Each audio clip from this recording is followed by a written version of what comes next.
All right, welcome back, ladies and gentlemen. This is Jeffrey Rosales, your host here on TVC, giving you a voice.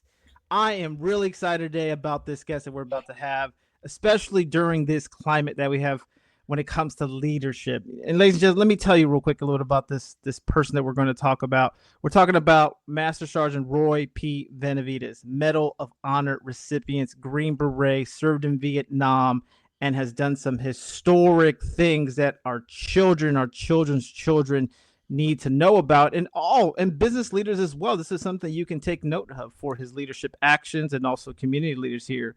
And what I love is that we have here his future generation and his legacy, who is here going to talk to us a bit about today, Mrs. Yvette Benavidez Garcia, who is an author and an educator. And so it's awesome that she's an educator because she's going to educate us a little more about on who her dad is and what is the legacy that they are leaving with us in today's climate. So thank you so much, Yvette, for joining us here on TVC. Thank you for having me. As always, I appreciate the opportunity to share my dad's legacy with everybody. And we are excited to have it as well. So I don't want to waste any time. So I'd like to dive a little bit about sort of your background and upbringing. What was it like growing up with a historical figure like himself?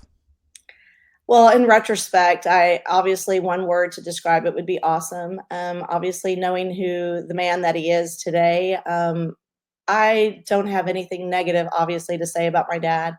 Growing up with him was he was the perfect father and the perfect role model. I mean, don't get me wrong, he could be very stern, and he had a discipline factor in his life that he couldn't not get out of his life. And so as children, we were disciplined accordingly.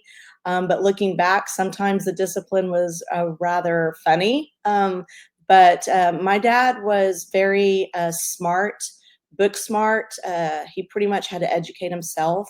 So I had that as a role model going through my life. I think my brother and sister and I were very, very fortunate to have the upbringing that we did. My mom was certainly the person who also disciplined us, and she was, looking back as well, very sweet, calm, gentle, kind-hearted. Both of my parents were like that, and it's probably very odd for people out there to think that my dad would be something other than sweet, kind, and gentle. But he was very funny, and had a great sense of humor, and always had think positive things to say to us, especially me, if ever I was going through some kind of difficult situation. He always found a way to bring whatever I was going through as an issue that really wasn't that detrimental to my life. And I like that you said discipline here because discipline is one of the keys to success in any endeavor that you do. And I'm so glad that he passed that down to you. And it reminds me a little bit about my father through his unwavering faith. He was very disciplined in himself when it came to the blue collar jobs that he worked out. He got us up really early in the morning. Just those habits that they passed down to us, even though as children we might be we might rebel against it, but then later on in life when we are fulfilling their legacy in our minds we're saying thank you, because a lot of times discipline can get you out of certain situations. So I'm glad that he passed that down to you. And then the other thing you talked about was how kind and his sense of humor is. Every time what I hear from people is, and I've encountered this myself, is a lot of times the people that are kind to you is because they've been through so much in their life that they don't want to pass that on to you as well. They want to give you something to look forward to. And so I'm glad that his leadership was instilled to you. But it sounds like his upbringing was a little bit rough, right? Growing up in Texas. Yes, it was. And of course, during that era, it was 1930s, late 30s, in the 40s when he was growing up as a young child. But both of his parents died of tuberculosis by the time he was 10. So he was orphaned, him and his younger brother, Roger, who are watching this and or who are contemplating dropping out of school. I encourage you to revisit that and to seek help and to possibly read his book because if anything in life, he always said that that was the biggest regret that he ever made was dropping out of school. And he even said, like a fool, I dropped out of school. And for those of you who are watching or going to listen to this, there is a QR code at the top right here that you can scan, and that will take you directly to the book. And the book is called It is called Tango Mike Mike, the story of Master Sergeant Roy P. Benavidez, because he was not only Hispanic American, but he was also Yaqui Indian. And so my dad had a lot of discriminatory factors thrown at him. And then, of course, the fact that he wasn't able to earn an education, receive an education. He had, people would call him dumb Mexican. Um, then, when he was right outside of school, he kind of fought a lot. He had that attitude where if you looked at him funny, he was going to fight you. And I think we all know those types of kids, those kids who are bullied, those kids who are picked on because of the way that they look, because of their height, because of the struggles in school that they receive.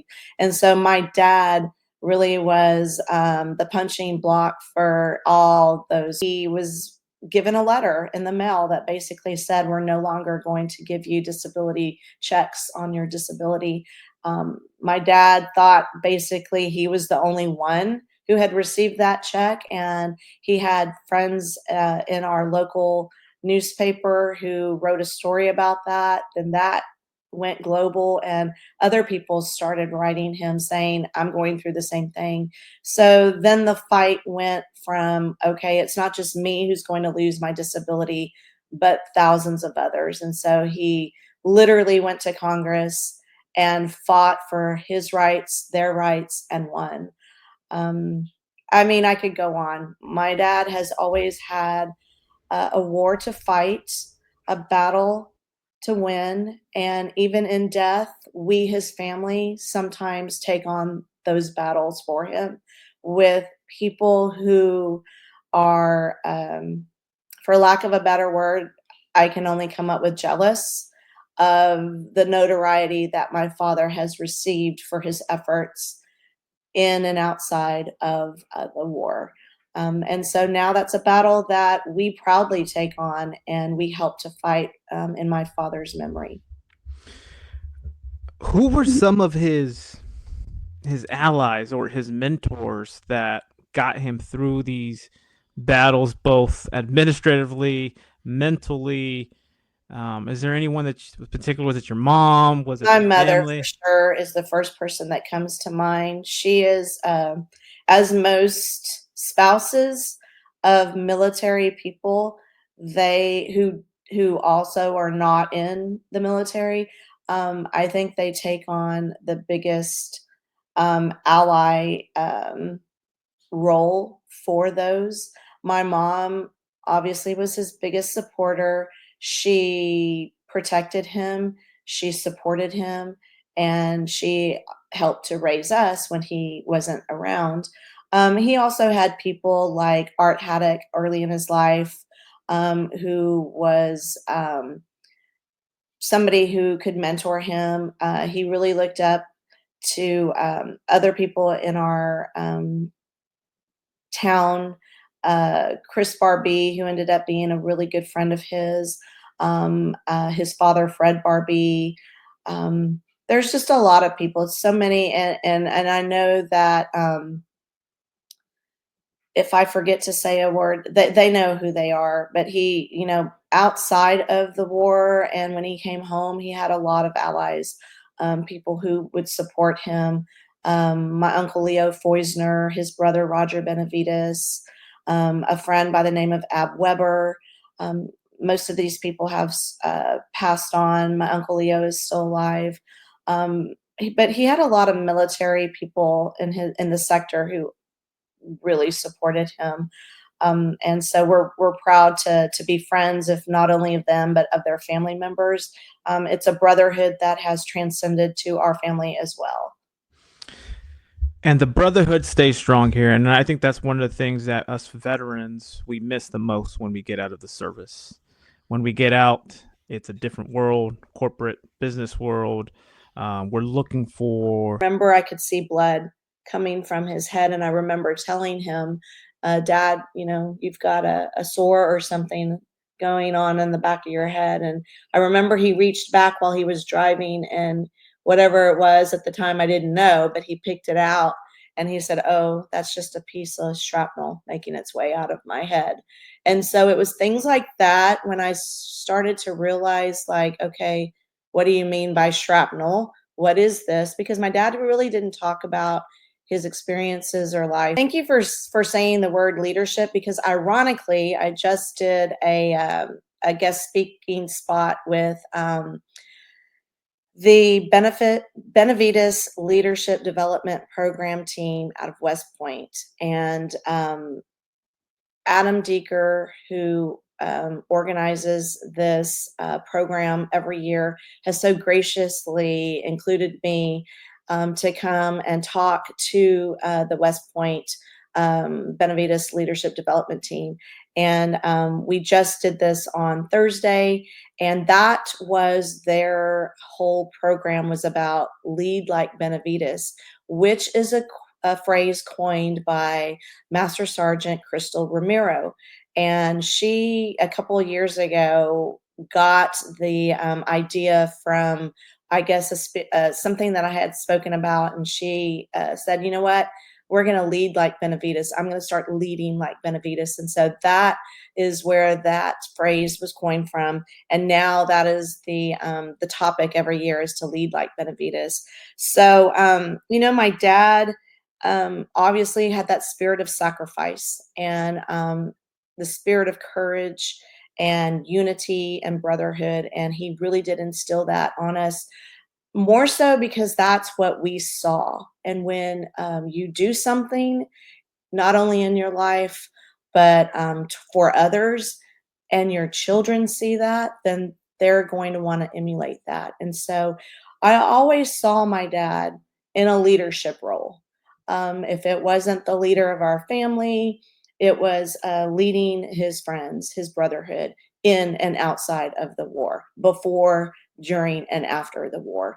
So his spirit of leadership came from his upbringing. His adopted father, Nicholas Benavidez, was a leader in the town of El Campo, and he saw that. And so when he joined the military, the National Guard, and then ultimately the Army, he took on a leadership role. More so, he volunteered to do that. And so that's what, when he went into the 6 Hours of Hell mission, the leader was dead. And so he volunteered to go and help the team and get the documents that were on their team leader's body. And so my dad took that leadership role, and then I've seen him lead with the fight against for to get his benefits back.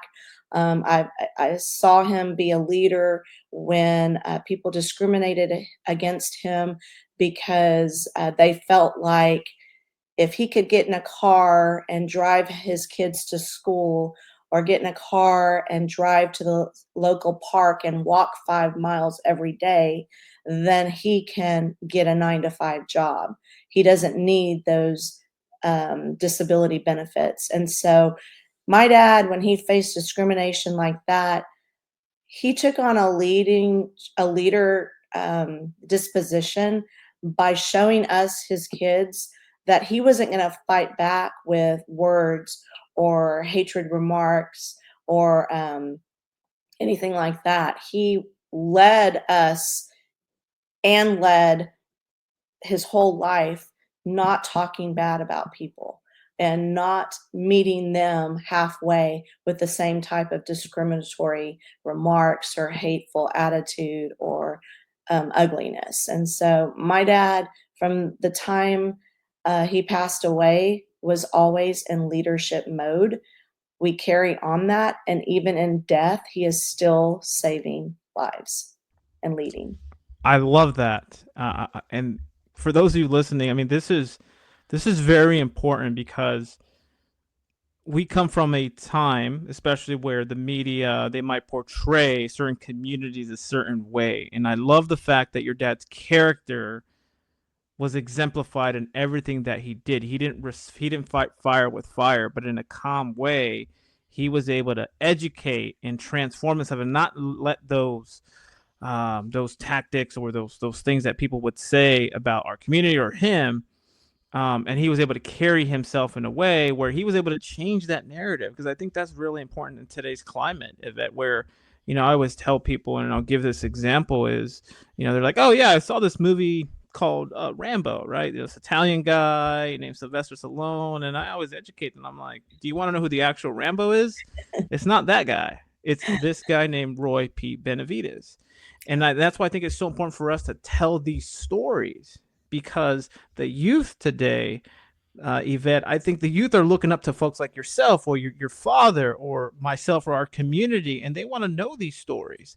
But if we don't tell them, someone else will. And you always know, if they tell our story, they're not gonna give it that same flavor and that same type of narrative and character that we have here, right? Especially like your dad, and a sense of humor, resiliency, which many leaders today can learn from. Can you talk a little bit about how important it is for us to own that narrative and change it? It And is. Yeah, and because my dad, if you really stop and think about everything from the moment he was 5 years old, everything that he endured in life, I think somebody listening to his story can make a connection. My dad was poor. He was a person of color. He was not very smart. He struggled in school. He had a lazy eye, for those who don't know it. So he was made fun of because of that. He had a lot of disabilities going on and impairments. He had an attitude that if you're going to look at me funny or make fun of me, I'm going to take you down and fight. He had, at one point, he was being raised by a single parent, so he didn't have a father figure to look up to. He did not have clothes on his back.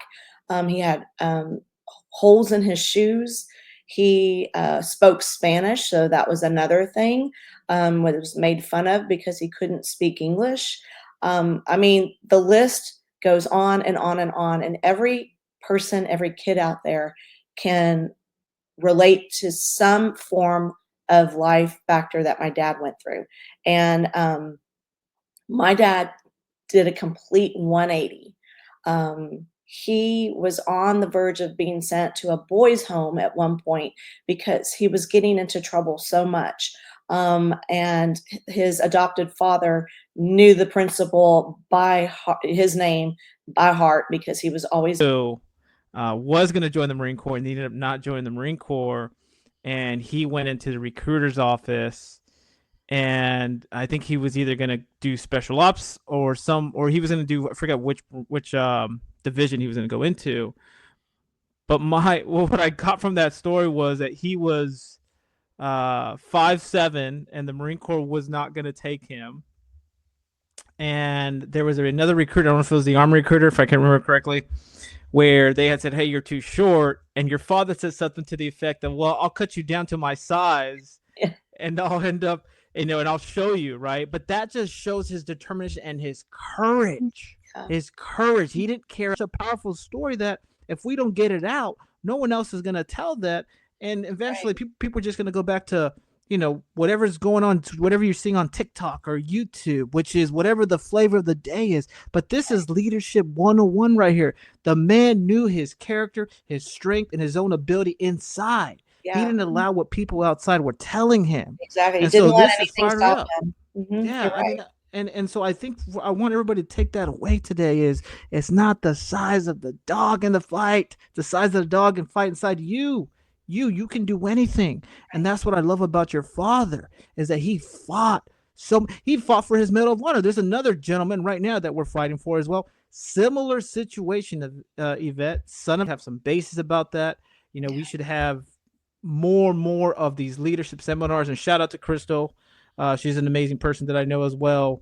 But I feel like we need more leadership seminars, like what you guys are talking about, not just in the education world, but also in the business world, in the community world, right? Because another great figure, Cesar Chavez, was a Navy veteran. And what did he go do? He went on to fight for economic rights. So Right. you're And my dad had with my book, the overlying theme of my book, Tango Mike Mike, is never give up. And I always hashtag that, never give up, because my dad had that mental fortitude to never give up no matter what. And my dad went through a lot in life and he never gave up. Never. I mean, ladies and gentlemen, this is someone that we put his information already into schools or leadership schools yet? I know you talk about the leadership seminar, but is Yeah. there any initiatives to get him into elementary schools or get Well, so the state of Texas has, they talk about him in Texas history. I know that there are a lot of schools when they are teaching US history and they're talking about the Vietnam era. A lot of schools do include the story of my father.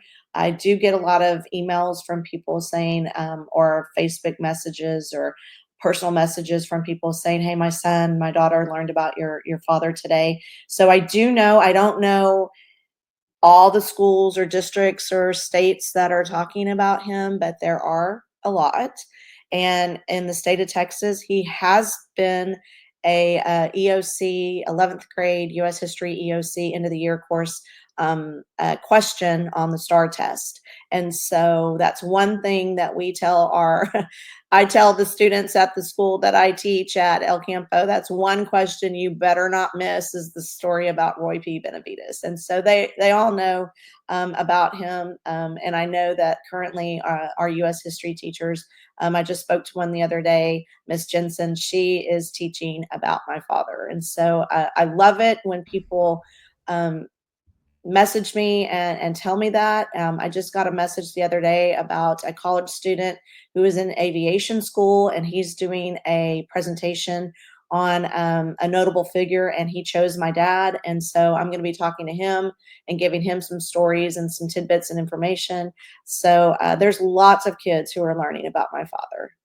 Okay, I'm glad to hear that. By the way, I did purchase some books. Again, you guys can purchase it. If you want to learn about that story that I just sort of briefly summarize in a very very high level, you can scan the QR code and purchase Tango Mike Mike because I'm going to be sharing that with my sister here, who is in Fresno, California, because I want her to teach her kids. A lot of them come, and it's a very it's an underserved community, Yeah. and so I And want I more. think I should probably go to the college level and teach a course on him. I think that would be an awesome opportunity. Well, I don't I'm know gonna how to make that happen, but if anybody knows, we speak to me. we'll figure it out. I know some of the some of the deans or the presidents of some of the universities, and I'm going to challenge you to do it because by the end of the year, I'm going to say, Vet, where are we at? I know, right? Are you teaching a course yet? Because we have to teach a course, and also in business and community as well, Yvette. Because I mean, leadership. A lot of folks don't think leadership is a skill, Right. and that's been one of my things that I've encountered in going into the business world, the corporate world. They said, Jeff, leadership is not a skill. I said, oh, really? Well, it costs businesses $10 trillion a year, so it Yeah. must be a skill of some sort. Your And you father. have to think about how do you look at the term leadership, because like you said, every Although right. I think your dad would have been an amazing general as well. Like, I mean, just General Benavidez, and Yeah. I pray that we name a base since we're renaming base, and the places that I want to take them to are places like Benavidez or the Chavez or Dolores Huerta here in the Central Valley, because I think that is more memorable to them than some movie that they're going to forget about. I think this is something that they can get inspired, and it's about exposure. Yvette, we have to expose the youth to these things. Right. They A lot of times they see the same person that Hollywood by design puts out, and they think that is a hero. And Yeah. it's people like your dad, where like his story needs to be told. And Right. if Hollywood is not the place to do it, then we'll find another place. But we have to have some type of film. A good resource for them to look up, but use him as an example that It's not going to be an easy road that you take to fight for your disability, but don't ever give up. My dad had to prove that he was disabled again. If living through the war itself didn't prove or show his disability or his impairment, then when he was stripped from his disability rights again, he had to go back and prove again by getting on a treadmill and doing a stress test. He had to go before psychiatrists and prove that he had issues there. So my dad had to sadly faith and a positive attitude, because that's what's going to get them further in life. And so again, lead like Benavidez, like Crystal Romero said. We're all doing it, and just follow me on all of my social dyslexic, but I feel like I carry on some of the traits of a dyslexic student.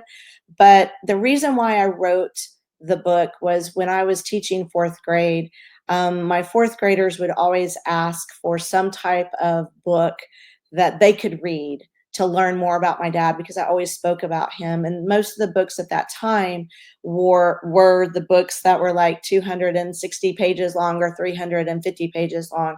And a lot of those books as well had inappropriate language. As you know, you can't go to a movie or read a book without some bad language in it. And my dad was a huge proponent when he wrote the three books that he co-authored, that they not have bad language in them. And I think some of them may have a few. That was just something he couldn't get out of. Even those houses that you see outside of churches and facilities, that the free libraries that you see, it's a book that people can buy and put in those types of things so that people can read. It's a book that you can buy as a stocking stuffer. Please buy the book. You can scan the QR code, or you can go to the link. We're going to put all that information here for today's episode.